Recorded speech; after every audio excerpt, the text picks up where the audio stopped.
Hi friends, मैं हूं doctor Jitendra Jinkar, professor in the department of psychiatry, Geetanjali medical college and hospital. आज मैं आपको बताऊंगा कि फोबिया का सबसे इफेक्टिव ट्रीटमेंट क्या है।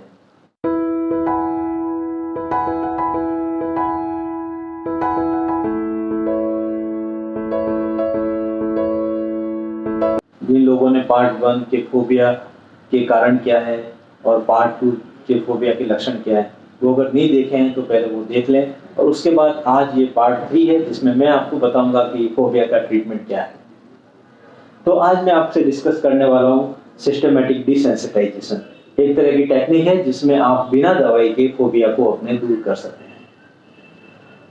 सबसे पहले 1950 में जोसेफ वोल्फ ने यह ट्रीटमेंट इजाद किया और उसके बाद से आज 70 साल से यह सबसे इफेक्टिव ट्रीटमेंट है फोबिया के लिए। तो शुरू करते हैं सोशल फोबिया से। सोशल फोबिया में पर्सन को ऐसा लगता है कि सब लोग उसको नोटिस कर रहे हैं। जैसे वो घर से बाहर जाता है तो उसको ऐसा लगता है कि मुझसे कुछ गलती तो नहीं हो जाए। जब वो क्लास में कुछ क्वेश्चन पूछ रहा है तो उसको डर लगता है। जैसे कुछ लोगों के सामने अगर उसको कुछ प्रेजेंटेशन देना है, भाषण देना है, तो उस समय भी उसके अंदर एक फियर रहता है, एक डर रहता है, धड़कनें बढ़ती है, बेचैनी रहती है और वो इन सारी चीज़ों से बचने की कोशिश करता है। जैसे शादी ब्याह में जा रहा है या किसी बर्थडे पार्टी में जा रहा है तो वो प्लेट लेता है खाना खाने के लिए, तो उस समय भी उसको कॉन्फिडेंस नहीं रहता, उसको बेचैनी रहती है, उसको हाथ धूजने लग जाते हैं, उसको ऐसा लगता है कि सब कहीं मुझसे कुछ गलती नहीं हो जाए, लोग मुझे नोटिस कर रहे हैं। तो ये एक सोशल फोबिया है। इसको दूर करने के लिए हम व्यक्ति को होमवर्क देंगे। होमवर्क हर वीक में उसकी डिफ़िकल्टीज़ को बढ़ाता रहेगा और वो लगभग 10 वीक तक चलेगा। तो उसको अपन लेवल भी बोलते हैं। फर्स्ट लेवल जो है वो सबसे कम कठिनाई वाला होगा और वो लेवल लगभग 1 वीक तक चलेगा और उसको एवरी डे उस होमवर्क को करना है। सेकेंड वीक में अपन थोड़ा और डिफ़िकल्टी वाला होमवर्क देंगे, थर्ड वीक में और डिफ़िकल्टी वाला होमवर्क देंगे। मैं आपको उदाहरण से बताता हूँ। फर्स्ट वीक में आप उसको घर से बाहर भेजना स्टार्ट करें।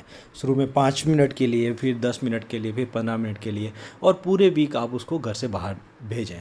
तो धीरे धीरे उसको सोशली उसको डर जो होता है वो थोड़ा थोड़ा कम होगा। फिर आप सेकेंड वीक में आप उसको बोले कि आप मॉल जाएं, मॉल में धीरे धीरे अपना टाइम स्पेंड करें, अकेले भेजें उसको। शुरुआत में अगर अकेलेपन में ज़्यादा डर लगता है तो आप फैमिली मेम्बर साथ में जा सकते हैं। फिर थर्ड वीक में और उसका डिफ़िकल्टी लेवल बढ़ाएं, उसको बोले कि अपने फ्रेंड्स को अपने घर पे बुलाओ, डिनर पे या लंच के लिए बुलाओ, तो वो उनके साथ टाइम स्पेंड करेगा, उनसे बात करेगा, तो उनसे खुलेगा, थोड़ा कॉन्फिडेंस डेवलप होगा।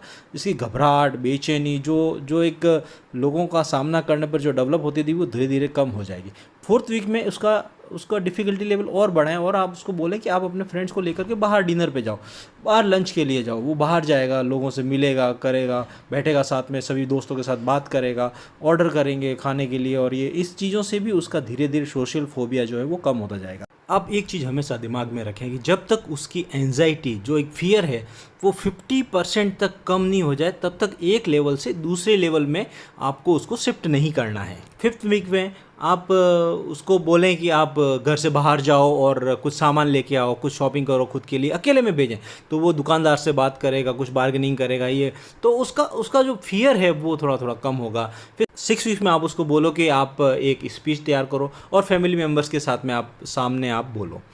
7th वीक में आप बोलो कि आप अपने फ्रेंड्स के सामने एक स्पीच तैयार करके बोलो। 8th वीक में अपन उसको ऐसा असाइनमेंट देंगे कि आप जो अनजान व्यक्ति है उनके सामने आप छोटा सा स्पीच तैयार करके उनके सामने बोलो। फिर 9th वीक में अपन बोलेंगे कि वो पब्लिक गैदरिंग है, उसमें सबके सामने बैठ के खाना खाएं, लाइक जैसे बर्थडे पार्टी है, कुछ भोज है, वहाँ पे जाके खाना खाएं। 10th वीक में आप लाइक शादी ब्याहों में जाएं, उनके सामने बैठे, उनके साथ बैठ करके खाना खाएं वगैरह वगैरह। तो इस सारी चीज़ों में आप धीरे धीरे day to day, week by week उसका एंजाइटी लेवल कम होता जाएगा और वो जो सोशल एंजाइटी जो कि कितने ही सालों से बनी हुई थी जो धीरे धीरे ख़त्म हो जाएगी। एक और एग्जांपल मैं देता हूँ। जैसे किसी को स्विमिंग पूल से फियर है, तैरने से डर लगता है, पानी से डर लगता है, तो सबसे पहले अगेन आप स्विमिंग पूल्स और उसकी आप फोटोज दिखा सकते हो। लगभग 1 वीक के लिए शुरुआत में थोड़े समय के लिए दिखाएं, जैसे 5 मिनट, 10 मिनट, फिर धीरे धीरे करते करते आप 20-25 मिनट तक आप दिखाएं। शुरुआत में डर लगेगा, घबराहट होएगी अगर उसको बहुत ज़्यादा फियर है तो। उसके बाद में आप ऐसी तैरने की वीडियो दिखा सकते हैं उसको, उससे उसका फियर कम होगा नेक्स्ट लेवल पे 2nd वीक में। 3rd वीक में आप स्विमिंग पूल को दिखाएं, स्विमिंग पूल के पास लेके जाएं उसको। 4th वीक में उसको आप स्विमिंग पूल के पास बिठाएं, उसको बोलें कि आप अपने पाँव जो है वो पूल के अंदर डाल करके बैठ जाइए। नेक्स्ट वीक में आप उसका लेवल और बढ़ाएं, आप बोले उसको कि आप स्विमिंग पूल के अंदर उतर जाएं, खड़े रहें आप उसके अंदर। इस तरीके से आप एवरी वीक उसका लेवल जो है डिफिकल्टी का वो आपको बढ़ाना है। फिर आप उसको सपोर्ट के साथ में तैरना, ट्यूब के साथ में तैरना, वो फिर धीरे धीरे उसकी डिफिकल्टी और बढ़ाएं, ट्रेनर साथ में रखें और उसको लगभग 2 से 3 महीने लगेंगे और वो पानी में स्विमिंग पूल में आराम से उतरना शुरू कर देंगे और वो तैरना भी सीख सकते हैं। अब बात करते हैं एगोराफोबिया। जैसे किसी को डर है, जैसे बस में बैठने से, ट्रैवल करने से डर लगता है, तो सबसे पहले आप उसको विजुअल्स दिखा सकते हैं पहले वीक के अंदर। फिर सेकंड वीक में आप उसको लाइक वीडियो दिखा सकते हैं। फिर थर्ड वीक में आप उसको डिफिकल्टी बढ़ा करके आप उसको बस स्टैंड तक लेके जाएं। फिर वहाँ पे टाइम स्पेंड करें, 15 मिनट आधा घंटा रोज बस स्टैंड पे रुके।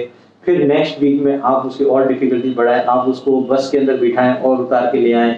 फिर 5th वीक में आप उसकी और डिफिकल्टी बढ़ाएं, आप पास वाले स्टेशन तक लेके जाएं, आप उसके साथ बैठें। फिर नेक्स्ट वीक में आप उसकी डिफिकल्टी और बढ़ा सकते हैं। आप बिना अपने सहारे के आप अकेले ही उसको छोड़ दें पेशेंट को बस के अंदर, उसको बोलें कि आप 1 घंटे ट्रैवल करें, आप पास से पास वाले गांव में चले जाएं। तो इस तरीके से फिर धीरे धीरे 1 घंटा, फिर 2 घंटा, फिर 5 घंटा। हाँ, समय जरूर लगता है, कम से कम 2 महीने 2.5 महीने के आसपास लगता है। तब उसका फियर जो किसी चीज के साथ में जुड़ा हुआ है वो धीरे धीरे कम हो जाता है। तो आपको फोबिया, उससे जब भी आप एक्सपोजर करेंगे, उसका आप सामना करेंगे, तो आपको घबराहट होगी, बेचैनी होगी, आपकी धड़कन बढ़ेगी, आपको मुंह सूखेगा। तो इसको आपको कंट्रोल करना है। उसको आप एक तो पहले इस चीज को आप सहन करना सीखें कि हाँ, ये जितने भी एंजाइटी के सिम्टम्स हैं वो एक नॉर्मल फिनोमिना है जो कि फियर की वजह से आपकी बॉडी में बदलाव आ रहे हैं। लेकिन आप उसको एक्सेप्ट करें और आप उसको सहन करें। आपको लग रहा है कि आपसे सहन नहीं हो रहा है, तो आप रिलैक्सेशन टेक्निक यूज करें। जैसे ब्रीदिंग रिलैक्सेशन टेक्निक्स, आप धीरे धीरे गहरी गहरी लंबी लंबी सांस लें। जैसे आपको हाइट से डर लगता है और आपको पहली फ्लोर पे छत पे बिठा दिया और आपको डर लग रहा है, आपको ट्रीटमेंट भी चल रहा है और आप उसको छोड़ के जा भी नहीं सकते, तो आप लंबी लंबी गहरी गहरी सांस लेना शुरू करें। आप घड़ी में अपनी कॉन्सेंट्रेट करें, आप देखें कि 5 सेकंड तक आप इनहेल करें और नेक्स्ट 5 सेकंड में आप एक्सहेल करें। इस तरीके से आप 3 से 4 मिनट तक आप प्रयास करें, आप इसको प्रैक्टिस करें, जिससे आपकी घबराहट, आपका बेचैनी, आपकी धड़कन बढ़ना वो धीरे धीरे कम हो जाएगी। प्रोग्रेसिव मसल रिलैक्सेशन टेक्निक है जो कि आपको तनाव से दूर रखती है, आपको रिलैक्स करती है। इसमें आपकी बॉडी में 16 ग्रुप ऑफ मसल्स हैं, जैसे लाइक ये हैंड्स में मुट्ठी है, फिर आपका ये एल्बो है, फिर जॉइंट, फिर अपर ये फोरहेड है, फिर then eyes and then jaw and neck and upper chest. तो आपको एक एक करके इन जितने भी मसल्स ग्रुप है उनको आपको कॉन्ट्रैक्ट करना है और उनको रिलीज करना है। स्टेप बाय स्टेप होता है। सबसे पहले आपको आप बिस्तर पे या आप जहाँ पे भी हैं वहाँ पे कंफर्टेबली बैठ जाएं या लेट जाएं। फिर आप अपने मुट्ठी को बंद करें, आप 5 तक काउंट करें, कंफर्टेबल होएं और उसको धीरे धीरे धीरे धीरे उसको रिलीज करें। जब भी रिलीज करें तो आप ये सोचें कि नहीं, मेरा तनाव जो है वो कम हो रहा है, मेरा टेंशन जो है वो कम होता जा रहा है।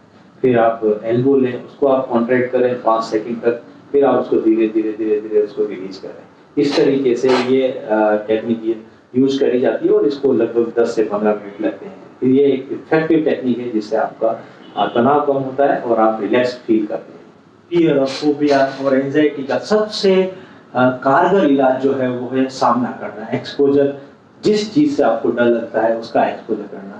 डर के आगे ही जीत है। आप जब तक आप उसका सामना नहीं करेंगे आपका डर खत्म नहीं होगा। जैसे आपको एग्जाम का फोबिया है, जब तक आप एग्जाम से डरते रहेंगे, आपको लिजार्ड का फोबिया है, आपको हाइट का फोबिया, जब तक आप डरते रहेंगे, जब तक आप उससे बचते रहेंगे, तब तक आपका फोबिया बढ़ता जाएगा। लेकिन आप कुछ टेक्निक यूज करें, सिस्टमेटिक डिसेंसिटाइज, धीरे धीरे करते करते स्टेप बाय स्टेप एक एक कदम एक एक सीढ़ी चढ़े और एक दिन ऐसा आएगा कि आपका डर फोबिया खत्म हो जाएगा। तो आपको ये वीडियो कैसा लगा?